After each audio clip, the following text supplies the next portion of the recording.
supporters of the team. Obviously, considerations such as family, work, where you live, and disposable income all come into the equation, so it is all subjective and down to each individual, surely, he questions. Should we all have the right to call ourselves fans, whether we go to games or not, whether we buy merchandise or not, or do we have to defend our choices to be justified as a fan? So that is the age-old... It's one that comes up time and again, and I see it from the football side as well. Everyone goes, "Oh, you've not got a season ticket. You don't know what you're talking about." Yes. From that, and you then get the criticism of the armchair fans, and it does get very heated and very, very passionate. So what I think I'm going to invite people to do ahead of next week's show, so we can have a little bit of a chat about it on next week's show, is people get their views into us to debate this, I suppose. We'll speak about it next week as part of episode 200. What makes a fan? Are there levels of fandom? And should people have to justify the decisions they make if they choose to spend their money or time elsewhere? Does that make them less of a fan? That was well like Mid-Morning Mattersy, weren't it? That it was a bit, yeah. So what's the best kind of fan? Yeah. Electric, ceiling. I've now got on the phone Alan from Dis. Okay. It's Carey from Chroma. You're an idiot. Okay, we're not. So that's it. That's what I want people to get in touch with next week, and that's it. We're going to move on from that now to the. Before we do, how was your weekend? What have you been up to? My weekend. We haven't done you. We haven't done me. What did I do?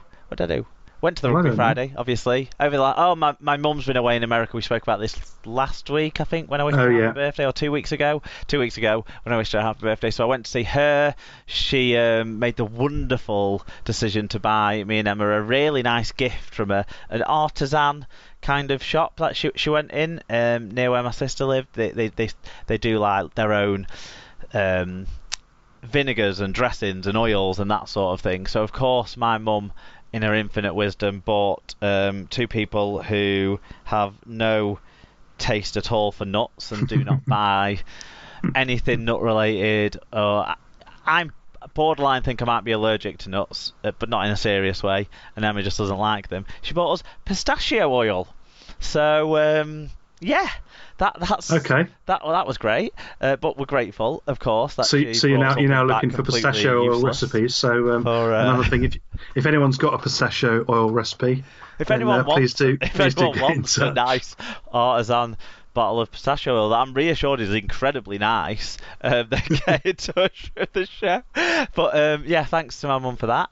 What else did we do? We went on Saturday, me and Emma went on a train to Lancaster. We then walked from Lancaster to Morecambe. We're trying to be a bit more active, but we want to do kind of sedentary activities as much as we can.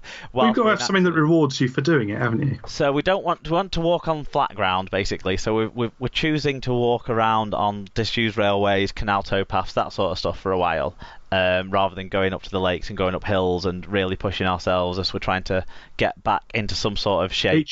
Beaches are nice and flat. Yeah, do a bit of beach walking. That's true, but the sand dunes, and they're hard. They're hard. But we walked along the old disused railway between Lancaster and Morecambe. Obviously, we got married in Morecambe, so we popped into our where we got married. We saw a wedding going on. That was really nice to see. It kind of brought back memories. It's just in 9 days' time. It's 3 years since our wedding, so that's really special. And we walked to Morecambe, back to Lancaster, got a train home. Had a couple of beers along the way. It was a good day. That's pretty much all I did. I tell you what, we had in the Midland, we had the Brewdog gluten-free beer. I think they call it Vagabond.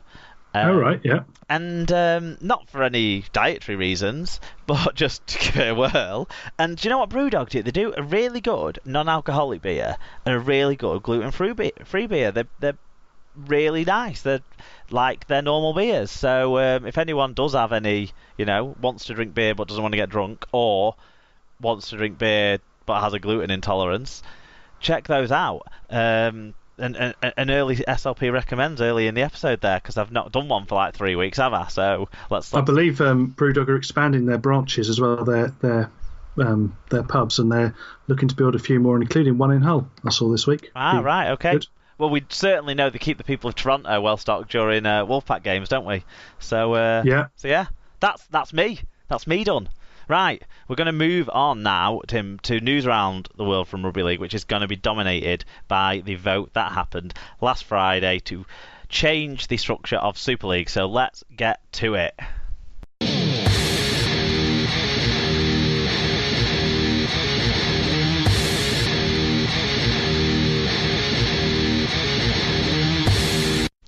News now, sponsored by littlewarden.com and rundom.run. Every year, Dom does stupid runs in stupid costumes to raise money for Martin House, and this year is like no other because Little Warden are going to match any donation by the SLP listeners to rundom.run. Just leave hashtag SLP family in the donation comment. Obviously, Dom was on the show last week. That did generate a little bit more donations towards him. One very, very generous donation from one of our listeners that Dom got in touch to say how, like, he wasn't sure who it was from because it was just first name and initial, but I think if a certain man with a financial acumen down in the London area is listening, he knows it was from him, and it was an incredibly generous donation, and it made Dom question this matching the donation from his own business. But yeah, and everyone else who got in touch as well, everyone who got in touch about the show last week. Me and Dom had a great time doing the show, so lots of people got in touch with positive comments about Dom's appearance on the show, so hopefully that'll make Dom feel more confident about coming on the show again. He likes to say that he loves rugby league but doesn't know a lot about it. I've told him that isn't a prerequisite for being either a fan of rugby league or being on this show, or in any media occupation in the rugby league media. Let's be honest. Well, exactly, yeah.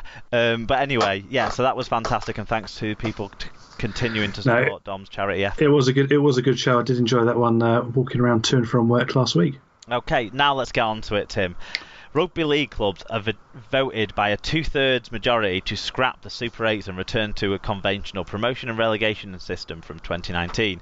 The decision was reached at a Rugby Football League extraordinary general meeting in Manchester. There will be home and away calendar for the 12 Super League teams, plus 6 additional fixtures, which we all now call loop fixtures. Yeah. And the Magic Weekend, where a round of fixtures all hosted at the same venue over 2 days. We don't know where that'll be because we never know things in advance. Okay, a 5-team playoff series will then culminate in the grand final to crown the Super League champions at Old Trafford. Promotion and relegation will be on a 1-up, 1-down system, which will be back in place from next season. The championship will expand to a 14-team competition in 2019 with a similar playoff system determining which team will be promoted to the Super League the following season as the championship champions. 2 teams will be promoted between the Championship and League One each season from 2019 onwards. League One will become a 12-team league next year, unless any new entrants, I suppose. There's an asterisk next to that, I guess. The top League One side will go up automatically. The second promotion spot will now be for a 5-team playoff rather than the 4-team playoff that it was meant to be this year and was last year. Of course, we know that there's going to be a little bit of manoeuvring around to get that 14 teams. Basically, we play until Bradford are promoted, as I understand the structure to be. But what it means is, I did see Leon Price's tweet straight after the news was announced saying, "Congratulations, Bradford, on your promotion." So basically, to briefly cover that off before we get into the news, into the views that loads of people have sent in, a few new voices as well, which is fantastic. But so Swinton and Rochdale, who currently occupy what were going to be the relegation spots. Now the team that finishes second bottom, which currently is Swinton, they are safe. The team that finishes bottom, which is currently Rochdale, will play off against, now get this, the team that loses the promotion final in the League One. So League One's top spot, which is currently York, they'll go up automatically. Yeah. Second, third, fourth and fifth will go into a playoffs where they'll have semi-finals and then a final. The winner of that final will go up. The loser of that final will play the team that finishes bottom of the Championship Shield to also have a chance of going up, but also give Rochdale/Swinton a chance to stay up too. So loads going on there that we will talk about more later on in the previews and predictions. Start me. We'll go alternate here because there's quite a few. Do you want to start off with the first one of the views we got in on this, Tim? Yep. So it's from @GoldenPointBlog, who says, I agree with straight promotion and relegation, but I am looking forward to seeing if anything comes from the proposed new league below League One or the League One North/South, depending on which will be accepting, depending on funding. Exciting times for the grassroots game. I've not seen much of this, if I'm honest. No, is this suggesting that basically League One is going to be disbanded?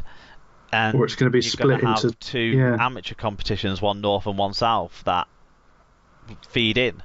And interesting, if that's what's been suggested. I've not seen anything about that too. So Golden Point Blog, thanks. I know that was a proposal that was mooted when Toronto came into League One. That was one of the proposals around that was kicking around then, was splitting it into a North and South, or a top and bottom, like a League 1A and League 1B.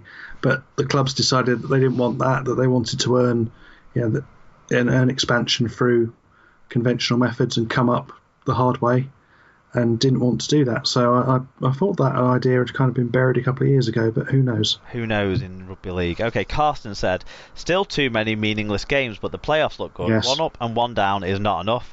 I would have preferred an additional £1 million game. I can only imagine what will happen when the financial effects occur in 2021, but we will have a World Cup then, so all good? Question mark. Well, he asked a question mark. The World Cup will be important in raising revenues for the sport, I suppose, for the sport's governing body and for the international governing body, but I don't know how much of that will filter through to the clubs, but it's an opportunity for the clubs certainly to... It's an opportunity to get on the back of, isn't it, for clubs? For example, they could do things like, the ones that are host venues, they could say, if you buy a ticket to one of our games, meaningless loop fixtures, for example, you get a free ticket to that game, or you get a £5 off that. They could also then do stuff off the back of it. So, big posters up and everything saying, these 5 players played and were electric. Here's your highlight reel.